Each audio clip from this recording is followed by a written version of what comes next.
Well, hello everyone, and welcome to our VRNation Webinar Series.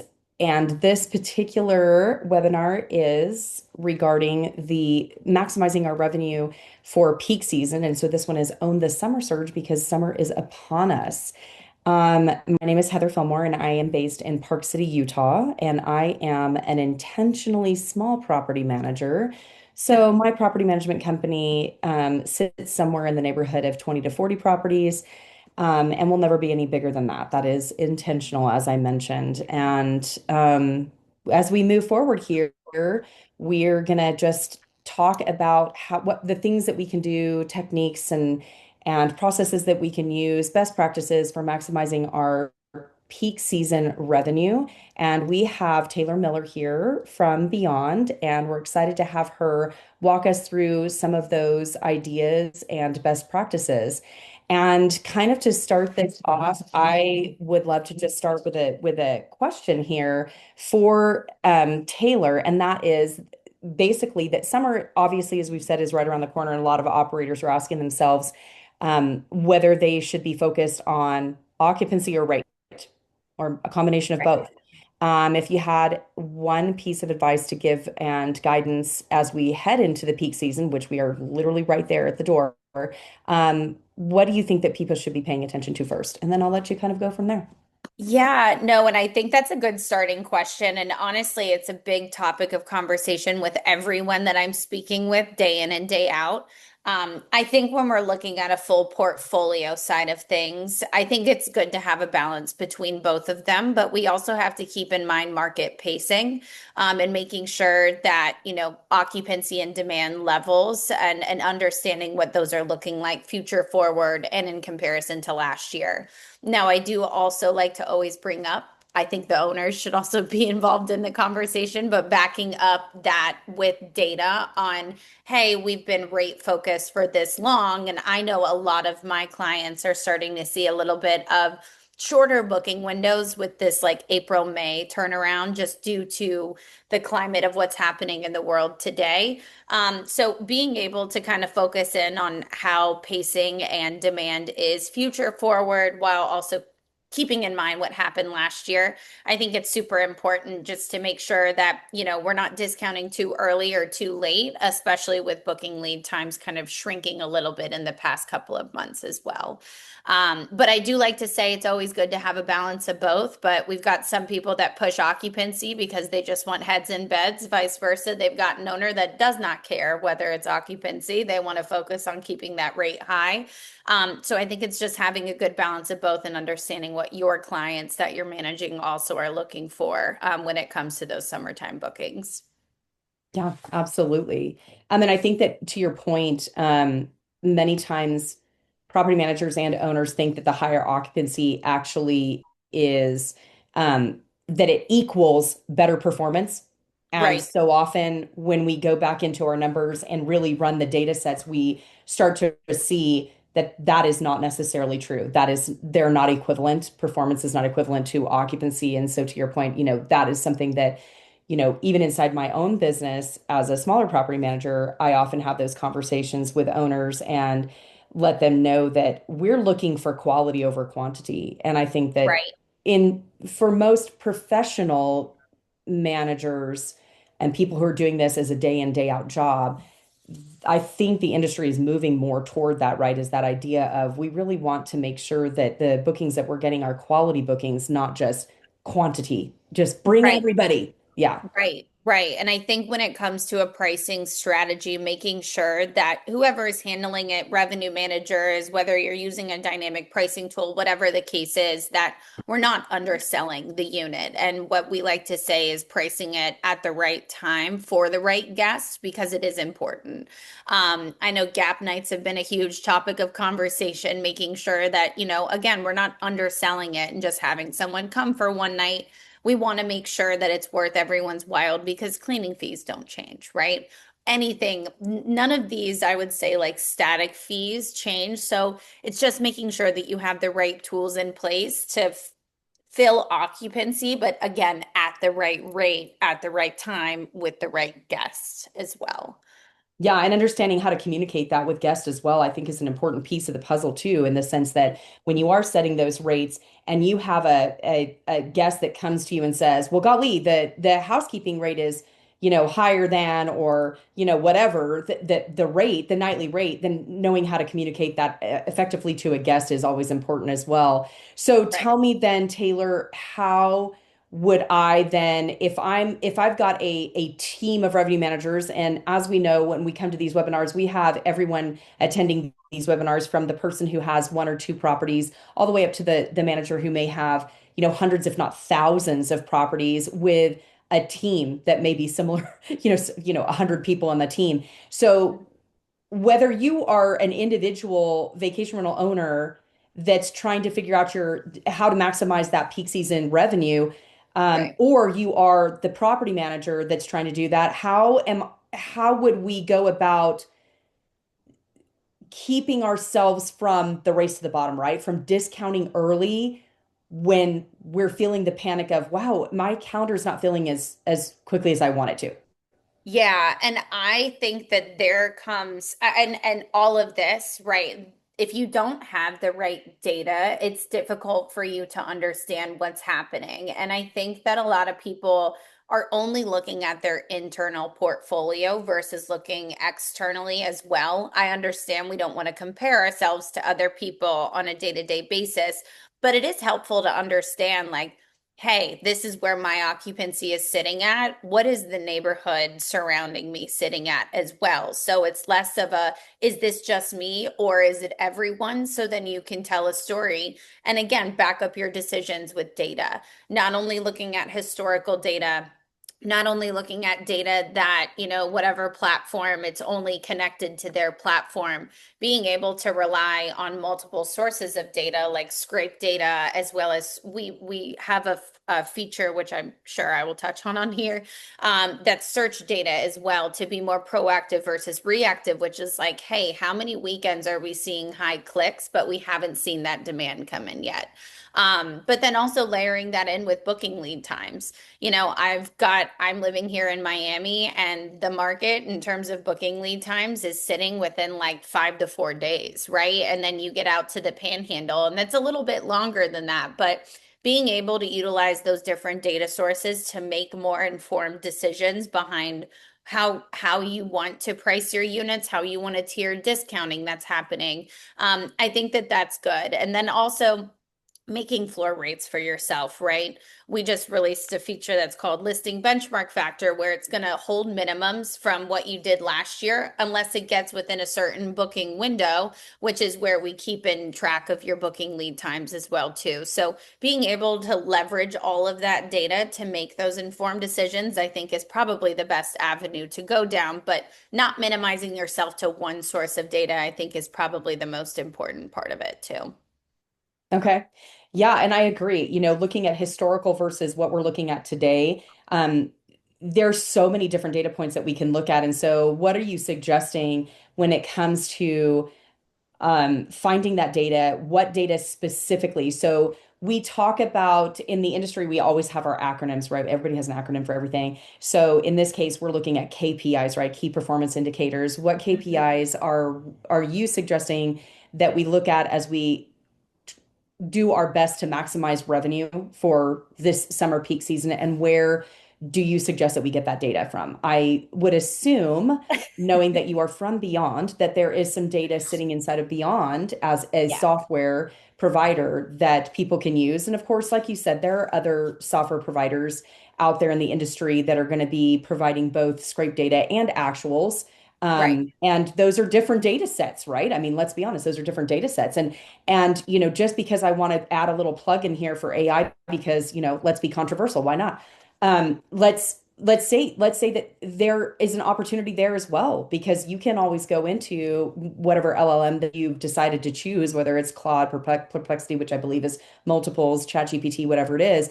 There's opportunities there even for going in and saying, hey, listen, I'm trying to figure out my pricing for this peak season and I want to maximize my revenue. Tell me what I should be looking at, kind of thing. But Taylor, tell me what it is that you guys are doing at Beyond. What do you think we should be looking at as far as KPIs and how those KPIs help us to maximize Right. our peak season revenue? Well, And one thing that I've been looking at specifically with my clients is, we have, if you click on any tabs within Beyond, there's always going to be data available. And that's one thing that I really appreciate about the company is that it's not the way that our data is basically fueled is the first one's going to be historical. We've be the first ones to introduce dynamic pricing into the space. So we've got 13 plus years of historical data there. We have connected data, people that we're working with today.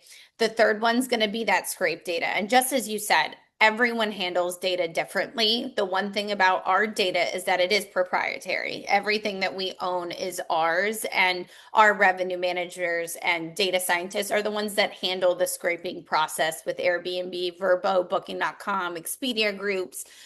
They're tracking a lot of this and improving what that process looks like on a day-to-day basis. And then the last one, which I think is more of a proactive versus reactive approach, is going to be our search powered data.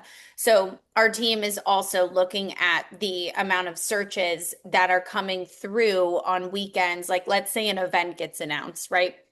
And everyone starts racing to go search for those dates, but occupancy hasn't necessarily come through yet from the other data sources. We can track that traffic that's coming for those weekends. So then we're not essentially doing like sacrificial bookings, which I think is a step up to really taking advantage of the revenue that you guys can be making, especially during peak season, even low season, right? Understanding what weekends are being searched heavily. So then that can correlate to what your pricing strategy is because we see there's demand behind it. Obviously, it's going to come soon. It just hasn't happened just yet. And within all of those data sources, Beyond has a lot of different, I would say, levers that we can pull all the way down to the listing level. We're looking at occupancy levels. We can compare those to the neighborhood that the listing is located in, not just the market that it's in.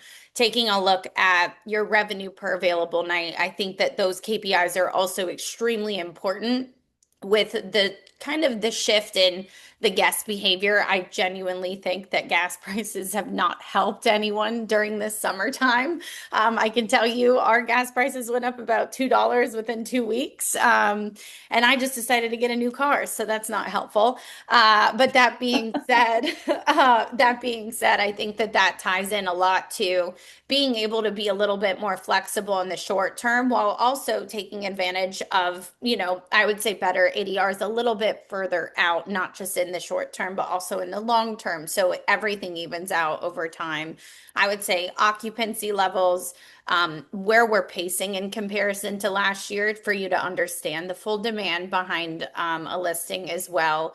Revenue per available night. I mean, all of those numbers are great, but I also think that being able to understand booking lead times and how it's shifting with not only that listing, your portfolio, the neighborhoods they live in. So we're not just looking at the entire portfolio, but you can have a personalized approach for each of your listings if you have that data available, which are things that, Beyond does provide for our clients today. Yeah, and I think that's an important point that you make too about understanding the specificities of a market in the sense that, like you said, so many of us, and again, I don't know exactly who's on the webinar and listening at this point, and I want to make sure that we're giving those people the information that they're looking for. But I have noticed even for me, as you know, Taylor, this is not my peak season in Park City, Right. Utah. This is my soft peak is what it is. So we will have people that come to a mountain area for, July 4th, Labor Day, all of those types of things.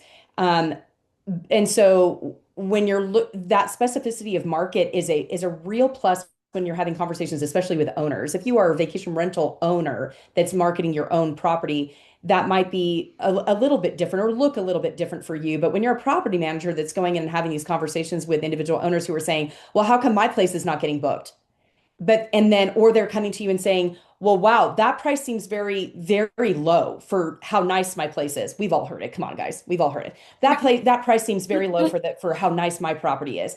And being able to get into the data and be more specific about the area that specific home is in, on top of then getting a little bit deeper into, well, that's great, but please understand that you are also competing, understanding your umbrella market of how many one bedrooms are in that market, how many four bedrooms are in that market, how Yeah. many seven bedrooms are in that market, right? So that there's so many different pieces of the puzzle that help you to maximize that revenue potential if you dive into the data deep enough, I guess, is kind of what it is. And so I like Right. that you mentioned that specificity of market comps because that does change the conversation. If you're talking to an owner that has a two-bedroom condo on the Florida beach, I'm guessing, I've never operated in Florida, but I'm going to guess that two-bedroom condos are a dime a dozen in Florida. And so Right. that owner that's coming to you and saying, well, how come my place hasn't booked yet? Well, because you're competing with X number of other two bedrooms, not only in the general market of the Florida coastline, but also within your own condominium. So I Right. do think that that is helpful as well. Well, and then the other layer that comes into it is how are these other two-bedroom condos being set up on Airbnb? What are their reviews? What are their ratings? And I think that it's all about educating the owner or even yourself if you're new to the industry to understand like what's pushing the visibility on some of these OTAs. Also, again, I have been in this industry for about 5 years now. And I think the most important part of it is really like not only educating the owners, but giving them visuals so you're not consistently having to be the bad guy.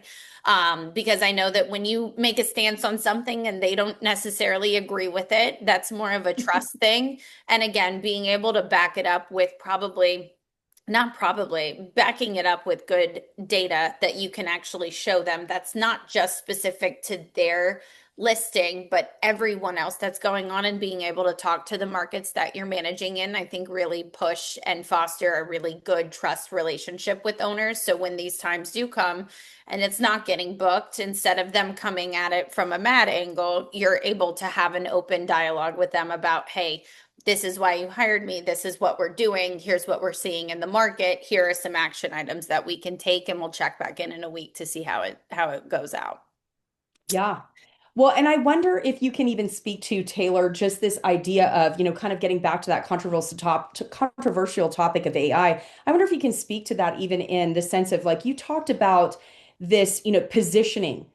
How are the other properties in your area positioning themselves on the booking platforms or OTAs, online travel agencies? Um, how are they positioning themselves? Because I do think that that's an important piece of the puzzle here, especially as we just came out of the newest release from Airbnb, right? Right. As we come out of that and we now know that we're going to be at the mercy of AI, I Yeah. think that that speaks to not only just what does your listing look like when you're talking about photographs and listing description and whether all your amenities boxes are checked. I think that also speaks to what does your pricing look like because now that we're in this age of AI scraping things, crawling through these OTAs, how are we to engage with this new frontier, so to speak, in a meaningful way to Right. maximize our revenue. When we know that these online travel agencies, specifically Airbnb with the largest market share, what are your suggestions on how we maybe use AI to our advantage when it comes to revenue, to setting prices? I assume that Beyond has something built in, even within its own software, that uses AI to ensure that we are pricing correctly to maximize that revenue. Right. So we've got two parts to this. Our first iteration, so everyone's getting into AI, just as you said. And I think that it's not about going full throttle into AI, but I think about it's doing it in a mindful way because I know AI, some people are really, really involved with it. Some people are more resistant. Again, I think it's about the way that you layer it into your day to day. Like I use AI every day, right? I think everyone does. It makes their lives a lot easier. But that being said, we did release our first version of Naoba. So it's almost like Chat GPT for your listings. And you can ask it any questions. I ask it on my demo accounts all the time. And anyone that, sets up an account with us, you can just basically ask it like, hey, I feel like I'm not getting that many bookings over X amount. What are some things that I can do to maybe position myself differently? It's going to take a look at your minimum stay requirements. It's going to take a look at how the listing is pacing. It's going to compare it, basically use every interface of what Beyond has to offer within the tool to give you suggestions on ways that you can maybe pick up occupancy, raise the rates that we're looking at. And it's really just there to be like, I would say it's like another step in from a customer support or account management side of things, but it's really awesome. And I would say changes the amount of time that you're spending trying to figure out some of these strategies and giving you other solutions and things that you can implement in the immediate future. Now, it also will write owner emails, which I absolutely love. You can give it on performance reports and say, hey, write me an owner email about this listing and the performance over the past week, and it will spit it back out for you. Right? I'm not going to say AI is perfect. I always say, please read it over because I still have to do that with every single thing that I use from an AI side. But it has been tremendously helpful for our clients today, just speeding up the time and also getting new ideas. Now, the second part of that, a listing optimizer has been one of the biggest topics of conversation, especially with Airbnb being the biggest market share from an OTA standpoint. We're in the process and working through our own version of a listing optimizer where it's going to take a look at basically everything that's on your Airbnb profile and give you guys a checklist on, hey, these are the things that you guys need to do and implement, and it'll basically keep track of what you're doing. And I think that that's also a great way for you guys to help with your owner conversations too.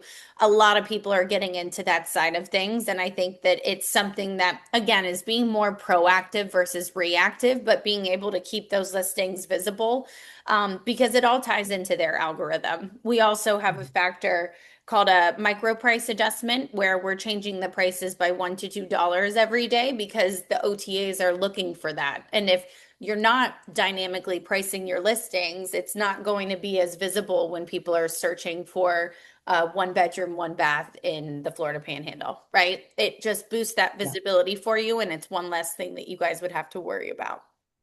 Yeah. Well, and I think it's interesting too, as we talk about the idea of AI and how that's helping with productivity and helping us to move in the direction of the future, so to speak.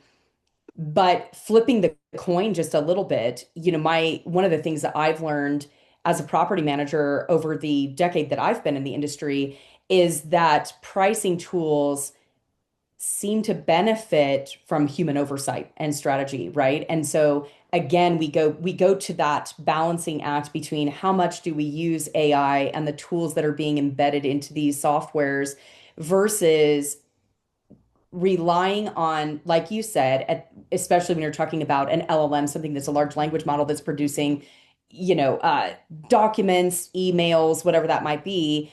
I think most of us in the world have figured out, oh, we probably should review that, proofread it before we hit send, right?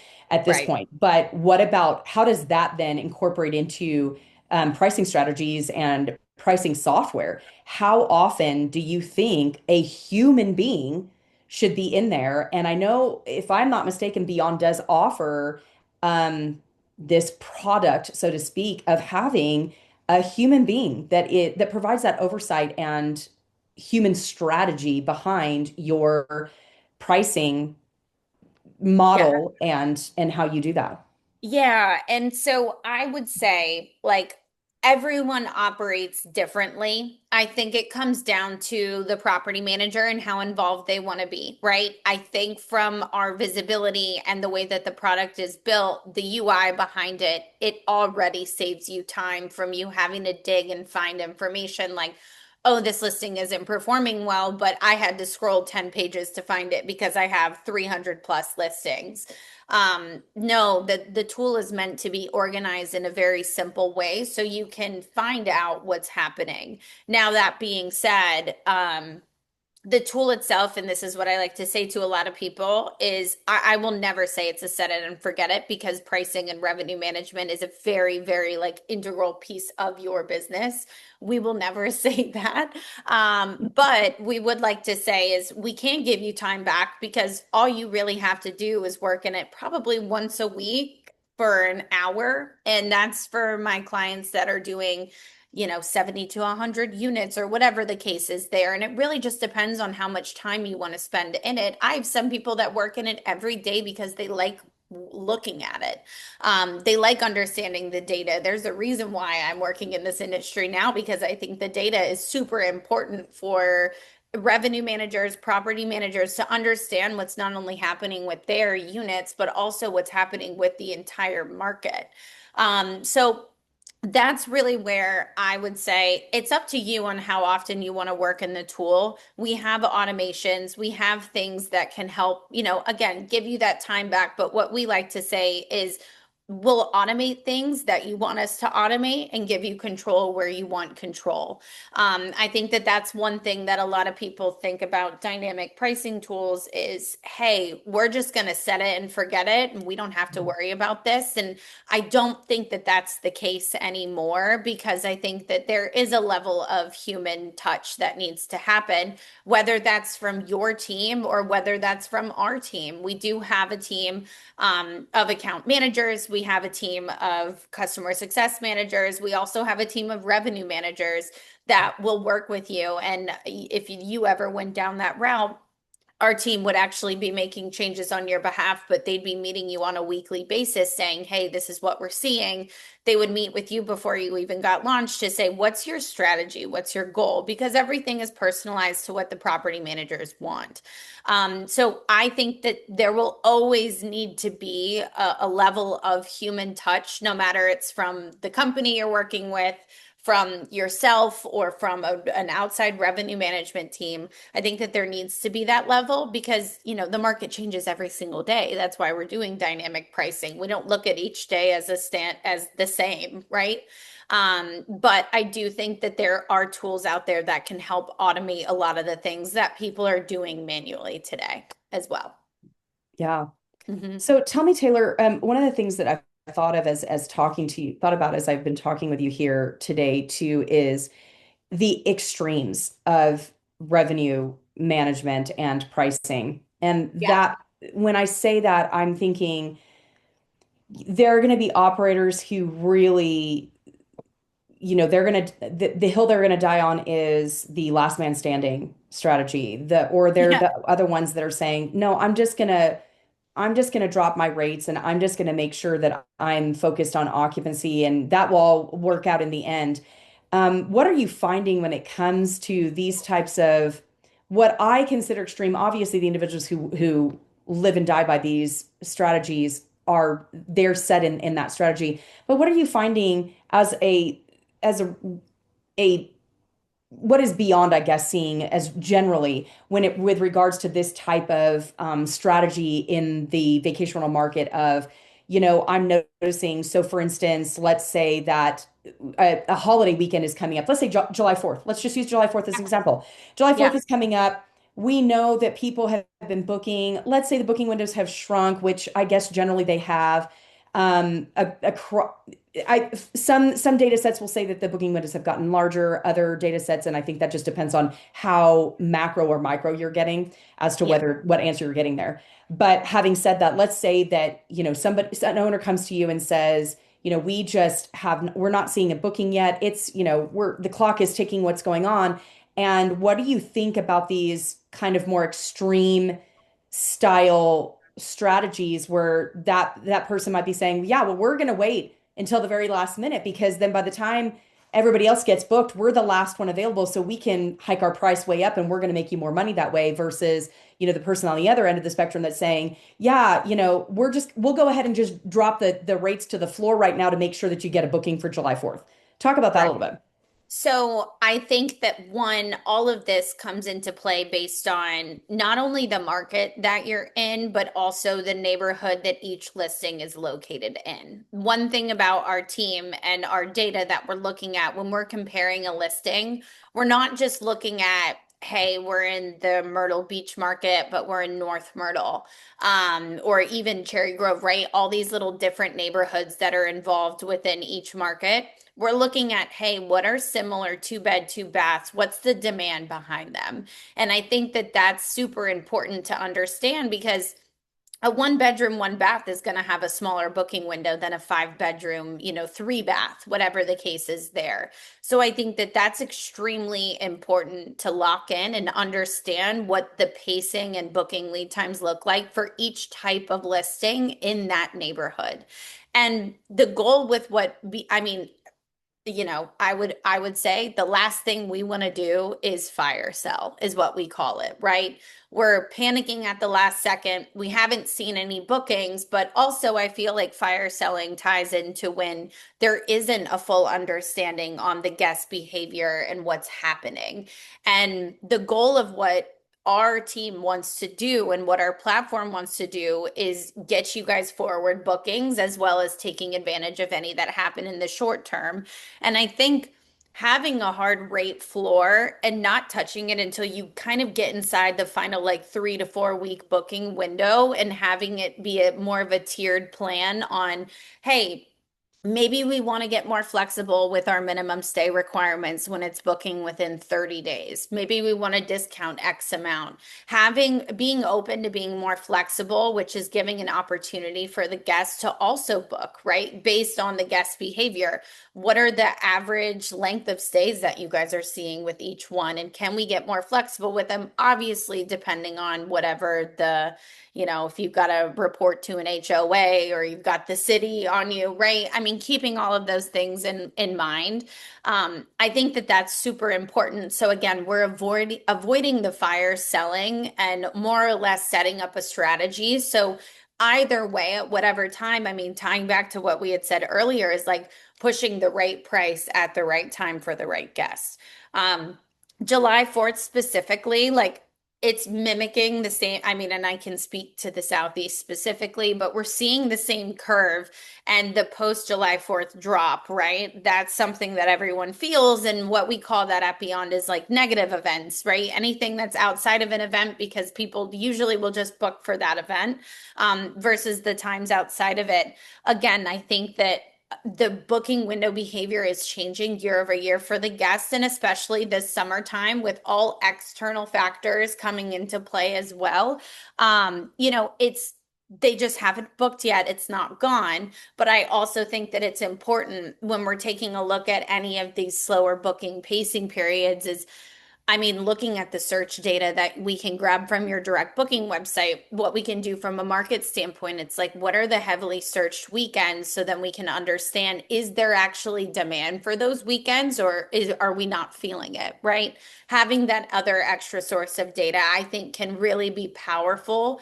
And again, describing it to owners, having conversations with your team internally, making sure that you are maximizing the revenue for any of those timelines I think are really important to have in your back pocket, again, to capitalize on everything that you're doing as well.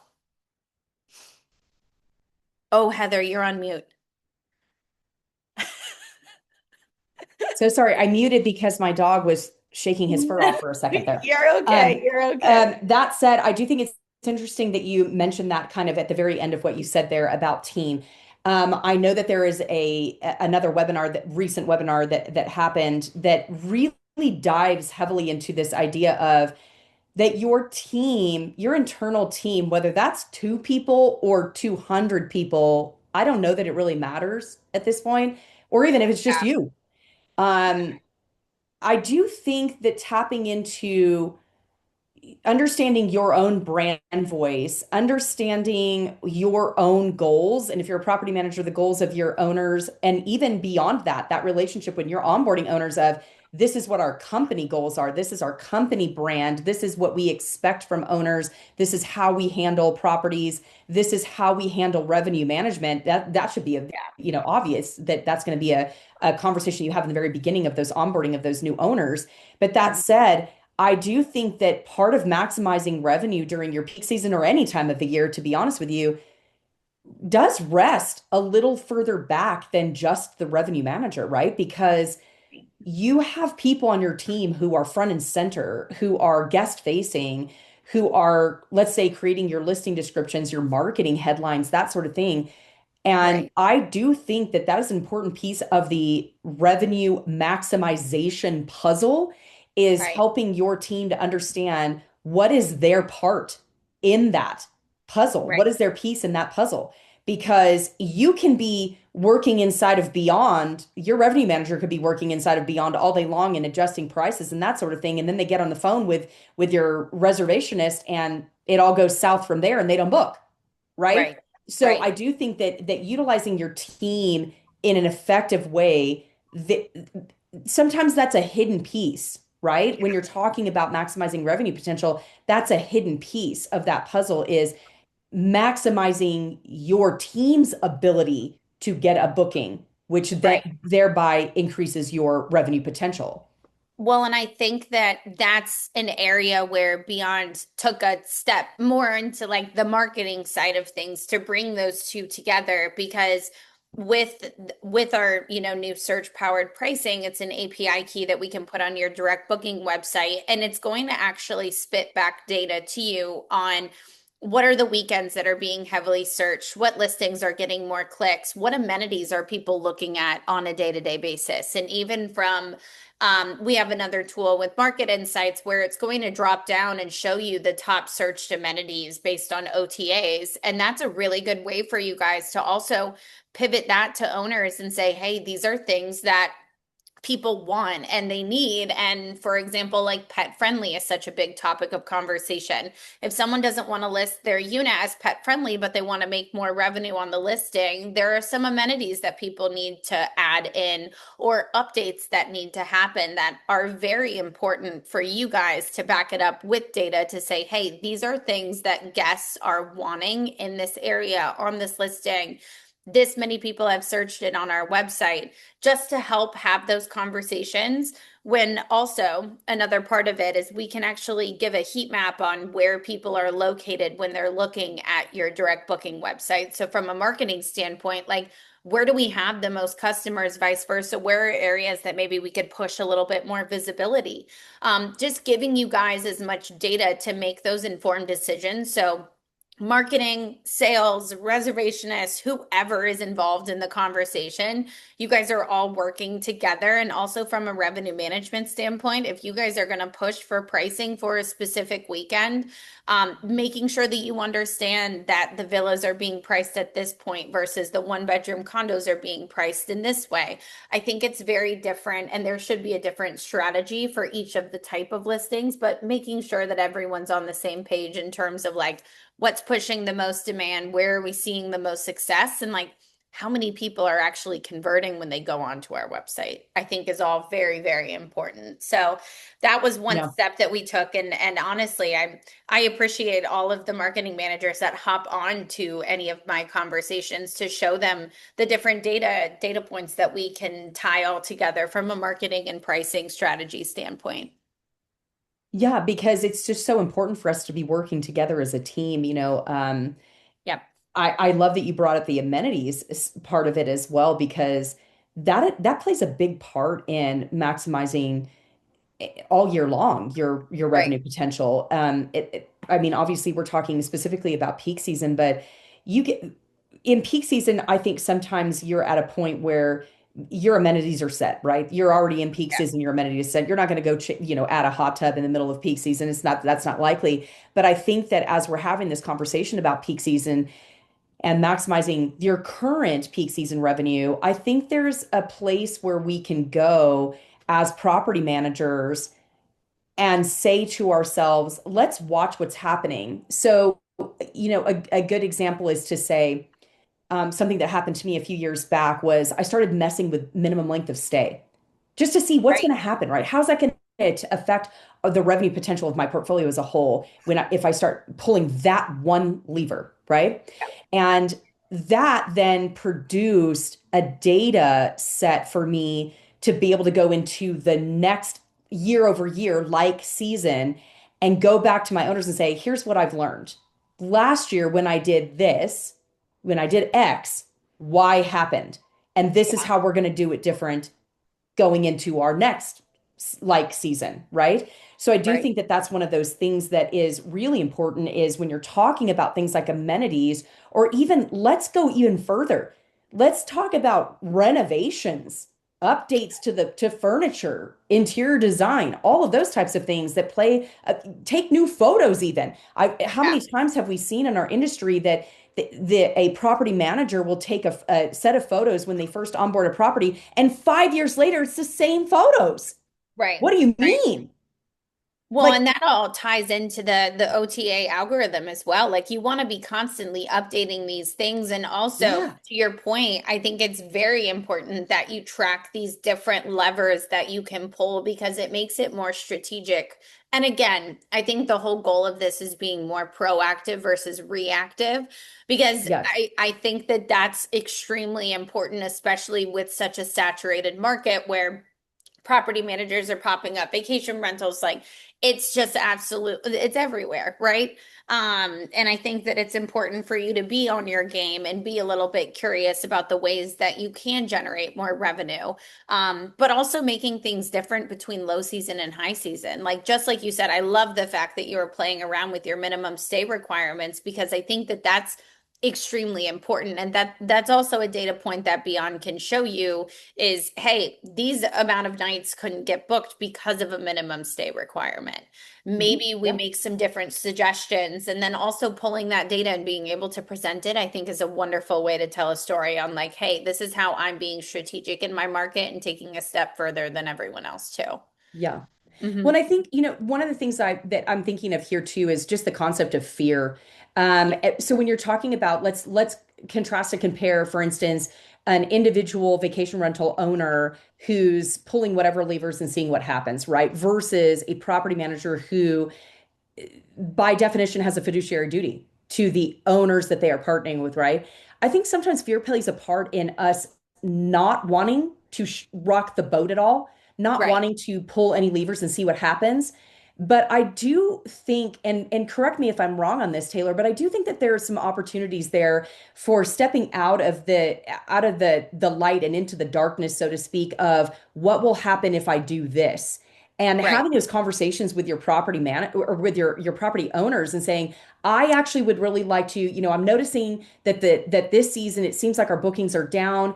The market seems to be pretty soft. I'm going to test this and I'm going to Hmm. see how it works. And I believe the market will show you whether you made a mistake or not. And you Right. can pick up on that fairly quickly enough to pull back and recognize, nope, that was the wrong step into the darkness. I'm gonna pull that one back and I'm gonna try something different. What are your thoughts Right. about that?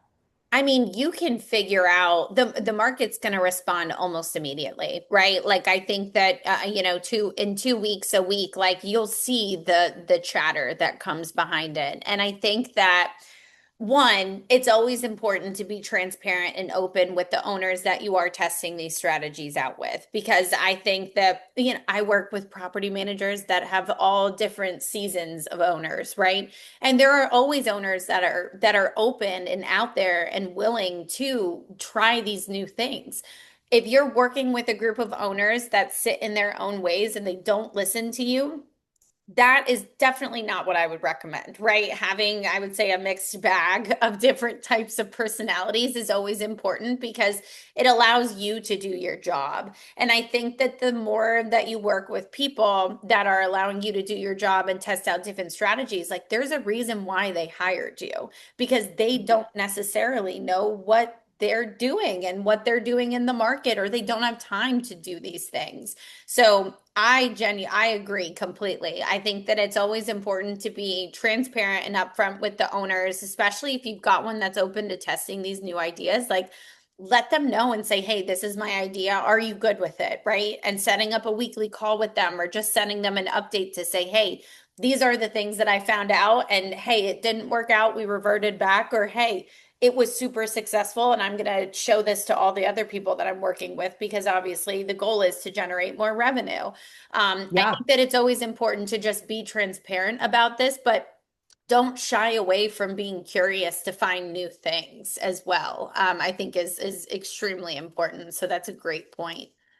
Yeah, and I love what you said about finding your flexible owners, right? And that was actually something in the very beginning stages of my quote unquote career in vacation rentals. That was something that actually was very meaningful for me was I had two properties at the time I was working for another, I was an employee of a vacation rental management company. And, I would watch every webinar and I would educate myself in whatever free way I could because that was the only thing that I had available to me. I wasn't going to pay money to educate myself in a space that I didn't even own anything, right? And so in this case, webinars were very key. And I came across a webinar that was talking about dynamic pricing. And this was, like I said, close to a decade ago. And it was eye-opening for me. And I went to the owners of the company and I said, we've got two properties that are almost identical. I want to talk to those owners and find out which one of them would be willing, because at that time they were doing the literally seasonal set prices. The owners of this Yeah. company were doing seasonal set prices, no dynamic pricing at all. Right. And I said to them, let me have a conversation with these two owners and find out which one of them would be willing to test the idea of dynamic pricing. And Right. that was a game changer for the company as a whole, right? Because to your point, finding that one flexible owner that said, yeah, why not? Go ahead. Go ahead and Yeah. test it out. And then being able to take that resulting data and Right. then show it to every other owner in that portfolio. And I think at the time it was a smaller vacation rental management company as well. So we had maybe 40 or 50 owners at that point. But being able to take that single data set from that one flexible owner and say, this is going to change your lives as a vacation rental or as a second home Right. owner. This is going to Right. change your revenue. Being able to use dynamic pricing and revenue management versus just this static seasonal pricing. So I love that. And I love that you also touched on confidence, right? At the Right. end of the day, those of us who are on this call, who are watching this, we have either stepped into this sphere as an individual property owner, or we've stepped into this as a property manager. Um, and we have gained knowledge over the period of time that we've been doing this, and we need to lean into that confidence when we're having these conversations about what are the strategies and techniques that we are going to use to maximize our peak season revenue and the rest of our year. Right. And again, I think that tying the confidence back into backing up your claims with data, exactly as you said, find someone that you can test it out with and give them visuals to look at and say, hey, this is what we did with this person, and this is how we grew their revenue by X, right? Do it over a 4 week time period, whatever time period you feel is best. But again, I think that having that to back up any decisions and changes in your strategy, so then you have everyone on board, is just going to help you take the conversation further and again, build that trust with them. So maybe you won't have to keep going back to them to say, hey, can I do this? You can say, hey, I'm doing this because of X, because you've built that trust and relationship with the owners. And I think it also ties into retention, right? Always finding Yes. ways to keep them coming back year over year. And I think that that just comes down to being confident in the decisions that you're making, being able to back it up with data, and also being transparent with them about the state of what's happening with their listing, the portfolio, the neighborhood, the market, really any time and place throughout the entirety of the year, for sure. Yeah. For sure. Well, as we kind of wrap this up, I will have Lauren pop in if there's any questions that we need to be answering here. But for me, as we wrap this up, I feel like I would like to ask you, Taylor, that if someone is leaving this webinar today and only has time to make one adjustment before their summer bookings start really ramping up, Mhm. what would you say? What would you want them to do first? I mean, I think really the first thing, and especially with how, I mean, in my market specifically, with how April and May have kind of shifted in terms of bookings, and the more of my conversations have been like, hey, I'm not seeing as many forward bookings for my summertime as I'm used to. I really, really think it's one, getting an understanding of where the neighborhood and market is pacing as of today, right? We were looking at the chart same time last year. Where are they pacing? And I also think it's getting an understanding of the booking lead times that you're seeing with similar size listings based all the way down to the listing level, right? I think that that's the most important to understand. So then you can set up a strategy as you get closer into those booking windows so you're not sacrificing your ADR too early, right? I think a lot of people become more successful when they sit in the uncomfortableness versus reacting to it and being scared. So I think it's more or less understand more about your market, what's happening with your portfolio, guest behavior. So then you can, I would say, set up your ADRs and make sure that your rates that you're pushing are not underselling or overselling yourself out of the market. Absolutely. Yeah, that's perfect. We will see if Lauren, are you still there? Did you want to pop back in? Do we have any questions that we need to answer? I'm looking at the chat right now and I don't see anything. No, it looks like we are all set on our end, unless any attendees have any other last minute thoughts or questions. Feel free to plop those in the chat box. Perfect. Yeah, and I feel like people, just generally across the board, to Taylor's point, I think that as a species, we don't like being uncomfortable. We don't like not knowing. We don't like not being able to read the last chapter and know what Right, the end is, right? That's right. just general human nature. And so I think to Taylor's point, I think that that would be the one piece of advice that I would give as we close out this webinar from a property manager standpoint that's been doing this, like I said, better part of a decade now, is to, like Taylor said, sit with that uncomfortableness for a little bit, and have a little bit of faith that people still want to travel.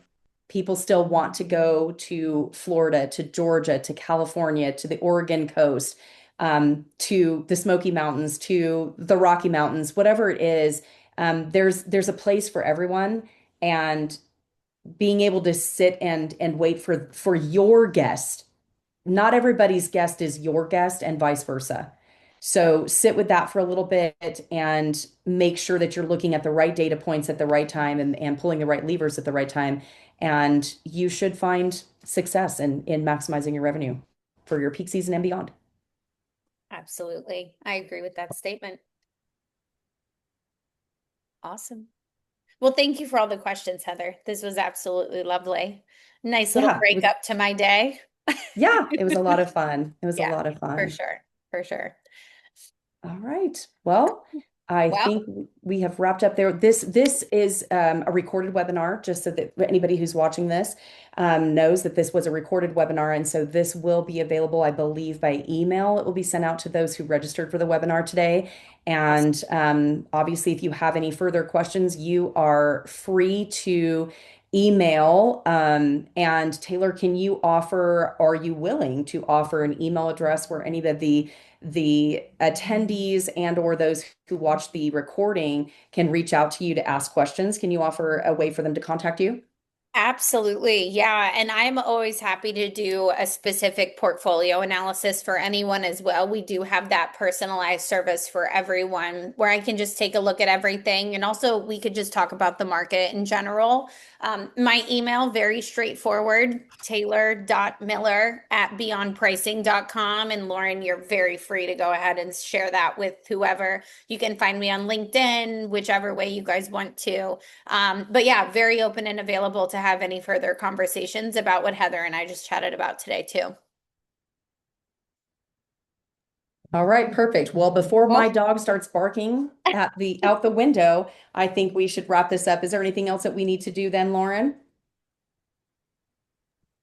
No, we are all set. Thank you both ladies. And yeah, we will send this out. And if you have any other questions, you can always reach out to info@vrnation.com.